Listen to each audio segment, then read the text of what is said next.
खूप खूप धन्यवाद संदीपजी या कार्यक्रमाला बोलवल्याबद्दल. इथे उपस्थित असलेले सर्व मान्यवर, वाग्देवता सरस्वती आणि महर्षी व्यास यांना विनम्र अभिवादन. हा कार्यक्रम माझ्या लेखी खऱ्या अर्थानं आम्हाला जमिनीवर आणणारा कार्यक्रम आहे. कारण आम्ही मुंबईतले पत्रकार तसं पाहायला गेलं तर शेपूट आणि शिंग असलेले पत्रकार असतो. त्यांच्या तुलनेमध्ये आपण आपल्या पलीकडच्या जगामध्ये काय घडतंय याकडे बऱ्याचदा बघितलं जात नाही आणि त्या भ्रमातून संदीप काळेंनी आम्हाला वास्तवात भान या कार्यक्रमाच्या निमित्तानं आणलं. खरं तर व्हॉइस ऑफ मीडियाच्या निमित्तानं आंतरराष्ट्रीय पातळीवर पोहोचण्याचं, संघटन कौशल्य दाखवण्याचं आणि आंतरराष्ट्रीय पातळीवर पत्रकारांच्यासाठी काम करण्याचं स्वप्न पाहणं हेच खूप कौतुकास्पद आहे.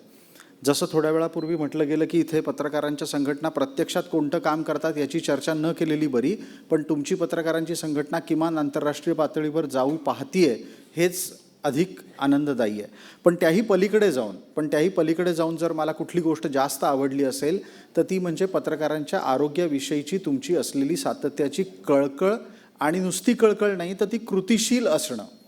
आजच्या घडीला पत्रकारांच्या समोरचं खरं आव्हान बातमी मिळवण्याच्या पलीकडे जाऊन रोजचं आयुष्य सुखेनैव जगण्याचं आहे आणि त्यासाठीचा तुमचा प्रयत्न हा अधिक सजग आहे, तो अधिक सुदृढ राहो, तो अधिक वाढत राहो यासाठीचा माझा या निमित्तानं असलेला हा प्रयत्न आणि एक शुभेच्छा पण मी आपल्याला सगळ्यांना देतो. इथून परत जाताना जर आपल्याला काही सगळ्यांना घेऊन जायचं असेल तर ते मला वाटतं की चांगली पत्रकारिता, ज्याला आपण इंग्रजीमध्ये सातत्यानं पॉझिटिव्ह जर्नलिझम म्हणतो आहोत, ती तर करूच. ती कोणी करत नाही असं माझं म्हणणं नाही आहे. प्रत्येकजण आपापल्या पद्धतीनं ती करतच असतो.